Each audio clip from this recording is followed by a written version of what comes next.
Hello नमस्कार दोस्तों, कैसे हैं आप लोग। आशा करते हैं आप लोग बढ़िया होंगे, अपने पढ़ाई को बेहतर रूप से आगे बढ़ा रहे होंगे। तो चलिए हम लोग जो अपना शुरुआत किए थे क्लास 10 के आपको मॉडल ऑब्जेक्टिव क्वेश्चन जो आपको सब्जेक्ट मैथ में, उसका भी अंतिम वीडियो है। ऑब्जेक्टिव का जो अंतिम वीडियो है मैथ विषय का, जिसमें हम लोग 96 से लेकर के 100 नंबर तक क्वेश्चन को हम लोग देख रहे हैं। यह क्वेश्चन कैसा था तो आपको मालूम है कि जो बिहार बोर्ड ने अपने वेबसाइट पर क्वेश्चन अपलोड किया था मॉडल ऑब्जेक्टिव क्वेश्चन को, उसको हमने यहाँ पे पूरा आपको करवा दिया है ना। इसका अंतिम वीडियो है और यह जितना सारा आपको क्वेश्चन है उसके साथ पूरे कंसेप्ट के साथ आपको क्वेश्चन को बताया गया है, ठीक है ना। केवल उसी क्वेश्चन को नहीं, उस क्वेश्चन से रिलेटेड जितना सारा आपको टॉपिक बनती है, बातें बनती है, उस सब चीज को आपको बताया गया। चलिए तो इसे हम लोग देखते हैं, समय ज्यादा नहीं है हमारे पास, इसको देखते हैं हम लोग क्वेश्चन नंबर 96, ठीक है ना।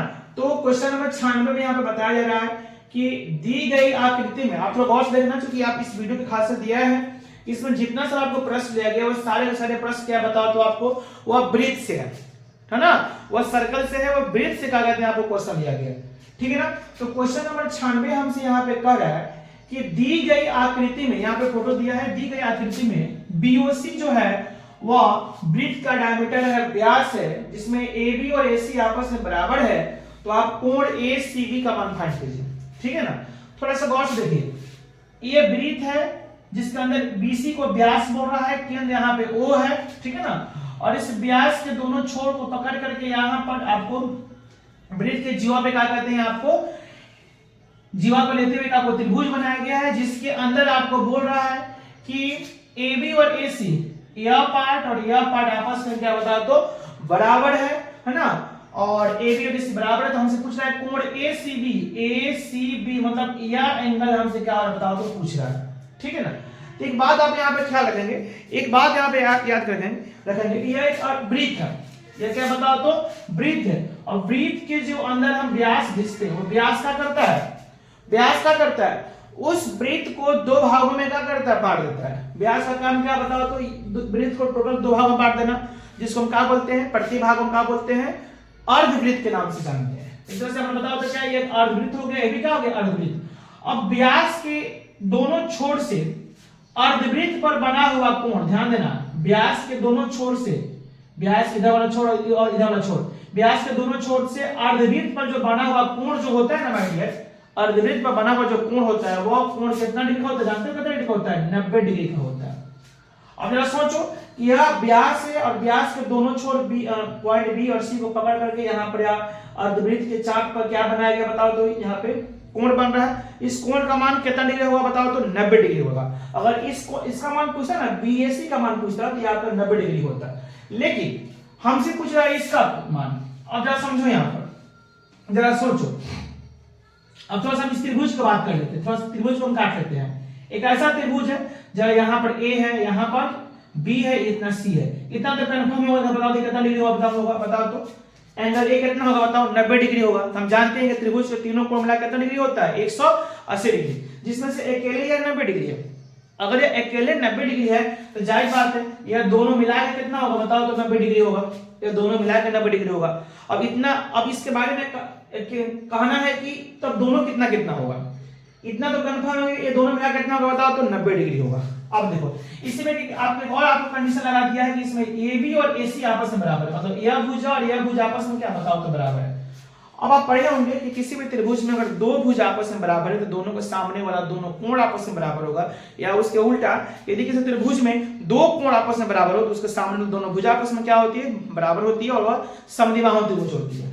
तो अगर ये दोनों भुज आपस में बराबर तो जायज बात है इसके सामने का दोनों कोण आपस में क्या होगा बताओ तो बराबर होगा, दोनों कोण आपस में बराबर होगा ना जी। और जब दोनों कोण आपस में बराबर होगा, और हमें अभी जस्ट देख रहे हैं कि दोनों मिला के 90 होगा, तो जब दोनों मिला के 90 होगा तो हाफ हाफ करेंगे कितना होगा, ये भी 45, ये भी कितना 45। फिलहाल इस प्रश्न में हमसे ACB इसका मान पूछा है तो 45 डिग्री, अगर यह पूछता है ABC कितना होगा तो ये भी 45 डिग्री, और इसके बारे में पूछता है तो 90 डिग्री। यानी इसे हमसे पूछ रहा था ACB कितना होगा तो 45 डिग्री होगा। Option number A, option number A बिल्कुल ठीक ठाक हो रहा है ना। चलिए ठीक है, आइए आशा करते हैं आपको क्वेश्चन समझ में आया होगा। आगे हम बढ़ते हैं, क्वेश्चन नंबर 97 को देखते हैं। 97 हमसे क्या कह रहा है, तो 97 हमसे कह रहा है कि यदि 5 cm त्रिज्या वाले, 5 cm त्रिज्या वाले क्या कहते हैं आपको, एक वृत्त पर 5 cm त्रिज्या वाले एक वृत्त पर परस्पर 60 डिग्री का कोण बनाती हुई दो स्पर्श रेखाएं खींची गई है, तो प्रत्येक स्पर्श रेखा की लंबाई कितना होगी। समझ में आ रहा है ना। जरा देखो, मान लो कि ये तुम्हारे वृत्त हो गया, ठीक है ना, जिसका यहां पर तुम केंद्र ओ दे सकते हो। इसका त्रिज्या बोल रहा है 5 cm, तो मान इसका त्रिज्या मान लो कि यहां पर देते हैं कितना cm बताओ तो 5 cm। इसका त्रिज्या कितना हो गया बताओ तो 5 cm।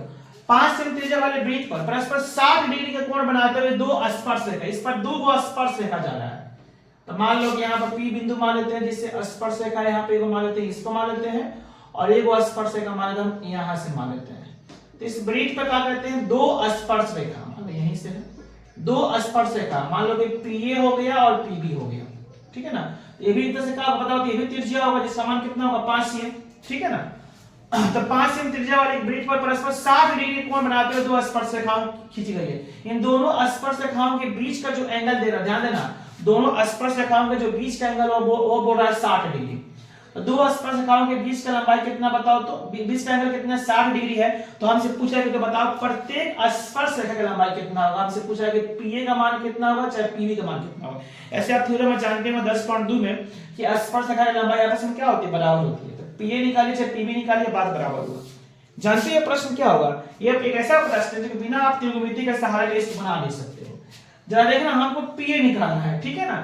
हम क्या करते हैं, इसके बीच में एक लाइन खींच देते हैं, जो केंद्र और ये जो बाह्य बिंदु जो दिया उसको मिला देते हैं। जैसे ही इसको मिला रहे हैं ना, तो यह एंगल हमारा हाफ हाफ हो गया।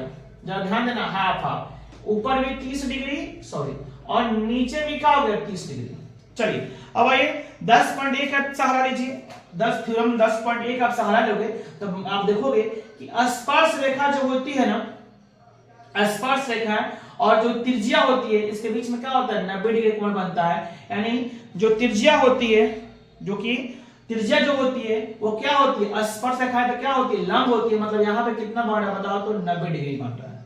अब जरा सोचो, यह 90 डिग्री और बीच में हम लाइन मिला दिए, बताओ तो एक ऊपर भी समकोण त्रिभुज हुआ कि नहीं हुआ। AOP समकोण त्रिभुज, BOP भी समकोण त्रिभुज हुआ कि नहीं बताओ तो। फिलहाल हम बात करते हैं ऊपर बात कर लेते हैं, ऐसे से काट और ऊपर कर लेते हैं, काट के इसको अलग कर लेते हैं और समझने के लिए। ऐसा ही हमारा त्रिभुज यहाँ पर O है, यहाँ पर A है, यहाँ पे कितना है P। यह एंगल हमारा कितना हो रहा है बताओ तो, सॉरी लाइट यहाँ पे स्विच दबा देगा, सॉरी। यह एंगल कितना हो रहा है बताओ तो यहाँ पे 30 डिग्री, और यह कितना बताओ तो 90 डिग्री है। तो 90 डिग्री मतलब क्या, समकोण त्रिभुज। और जो त्रिकोणमिति का जो नियम कहता है वो, जो त्रिकोणमिति का जो जितना सा कंडीशन होता है आपको स्पेशली समकोण त्रिभुज में लागू होता है। ये समकोण त्रिभुज, इसका मान दिया है 5 cm। अब यहां मुझे बताओ कि समकोण तुमको निकाल, देखो तुमको दिया था इसका मान 5 cm, तुमको निकालना है इसको तो फिलहाल मान लो x। तुमको क्या निकालना था बताओ तो, स्पर्श रेखा निकालना था। स्पर्श रेखा क्या हमारा a के, इसको x मान लेते हैं। और जरा सोचो कि 90 डिग्री के सामने वाले भुजा को हम कर्ण कहते हैं, कर्ण कहते हैं ना। 90 डिग्री के सामने वाले भुजा को हम क्या कहते हैं, कर्ण कहते हैं। तो बाकी जो दो हमारा भुजा बच गया वो क्या बच गया, लंब और आधार बच गया। बाकी फिलहाल में थीटा का मान दिया है यहाँ पर 30 डिग्री। तो देखो लंब या आधार में से कोई एक दिया है और एक निकालना है।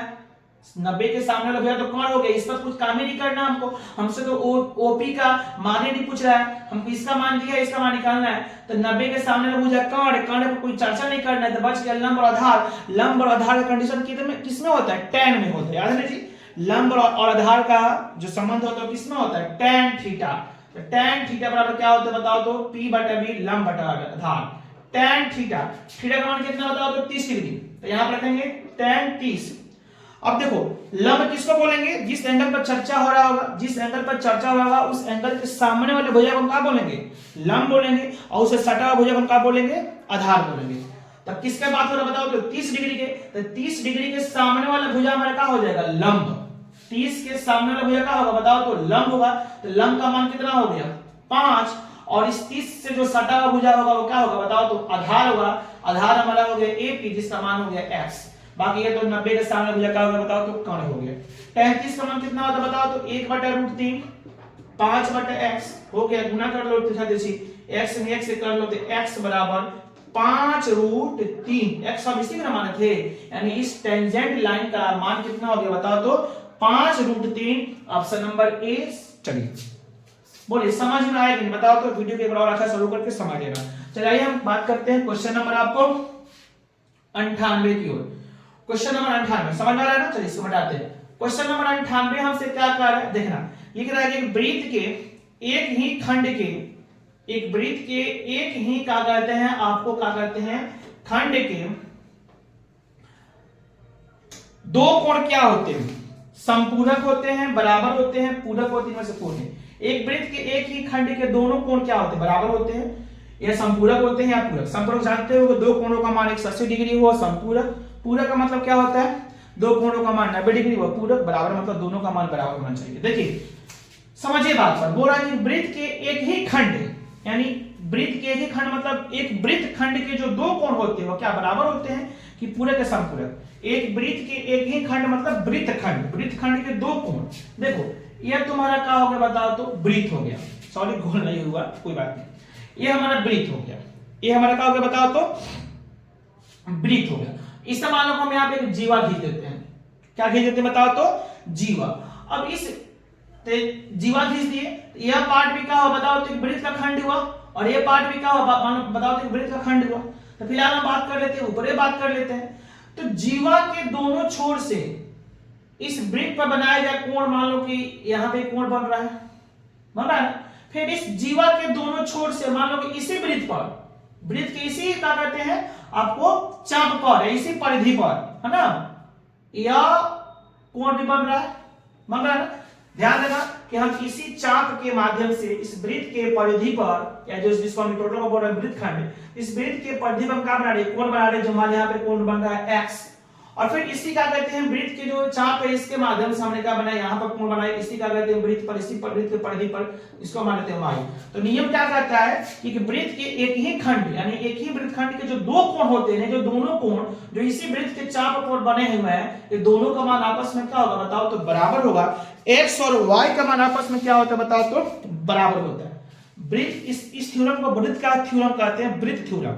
इसको क्या बोलते हैं बताओ तो, वृत्त थ्योरम कहते हैं। वृत्त थ्योरम क्या कहता है कि एक समान चाप द्वारा, किसके मान बताओ तो, समान चाप द्वारा, है ना, समान चाप द्वारा वृत्त के परिधि पर बनाया गया कोण आपस में क्या होता है, बराबर होता है। इसलिए x और y का मान आपस में क्या होगा बताओ तो, बराबर होगा। तो वहीं हमसे पूछ रहा है कि वृत्त के एक ही खंड पर दो कोण आपस में क्या होते हैं, तो बराबर होते हैं। बोलो क्या होते हैं बताओ तो, बराबर होते हैं। बात से समझ में आया कि बताओ तो, समझ में आया ना। चलिए बहुत अच्छा, अब हम आगे बढ़ते हैं, और आगे बढ़ते हैं। क्वेश्चन नंबर 99 हमसे क्या कह रहा है, एक वृत्त के परिगत एक चतुर्भुज है जिसका मान है PQRS, जिसमें PQ का मान 6 cm, QR का मान 7 cm, RS का मान 4 cm, तो PS का मान कितना होगा। वृत्त के परिगत एक चतुर्भुज PQRS है, वृत्त के परिगत बनाया गया चतुर्भुज को हम क्या कहते हैं, चक्रीय चतुर्भुज। वृत्त के परिगत बनाए गए चतुर्भुज को हम क्या कहते हैं, चक्रीय चतुर्भुज। और चक्रीय चतुर्भुज का नियम क्या कहता है कि आमने सामने का जो भुजा का योग होगा ना, वो आपस में क्या होता है, बराबर होता है। चतुर्भुज में एक आमने सामने एक खंड बना, फिर एक आमने सामने की एक जोड़ा बना, दोनों जोड़ा का मान आपस में क्या होता है, बराबर, मान क्या होता है, बराबर होता है। उसके माध्यम से इसको बना सकते हैं। नहीं समझ में कोई बात नहीं। चलिए एक हम वृत्त लेते हैं, एक हम अपना वृत्त लेते हैं, और वृत्त के परिगत एक चतुर्भुज बनाते हैं। मान लो हमने यहाँ पे चतुर्भुज बनाया, तो वृत्त के परिगत बनाए गए चतुर्भुज को हम क्या कहते हैं बताओ तो, चक्रीय चतुर्भुज। क्या कहते हैं, याद रखना इसको, चक्रीय चतुर्भुज। PQRS नाम बोल रहा था, इसमें PQ का मान दिया है 6 cm, QR का मान दिया है 7 cm, RS का मान दिया है 4 cm। तो हमसे PS पूछा, इसका मान फिलहाल में x। तो ध्यान समझो, चक्रीय चतुर्भुज का नियम क्या कहता है कि आमने सामने के चतुर्भुज में, चक्रीय चतुर्भुज में क्या होता है कि आमने सामने की भुजा का जो योग होता है ना, वो दोनों आपस में बराबर होता है। PQ और जो RS का जो योगफल होगा, PQ और जो RS का जो योगफल होगा, वही योगफल PS और QR का होगा। PS और QR का जो योगफल होगा, जोड़ने पर जो मान होगा, वही मान PQ और SR का नियम होगा, ये योगफल होगा। इसलिए यह नियम कहां से आता है बताओ तो, चक्रीय चतुर्भुज के क्या है आपको विशेषता है।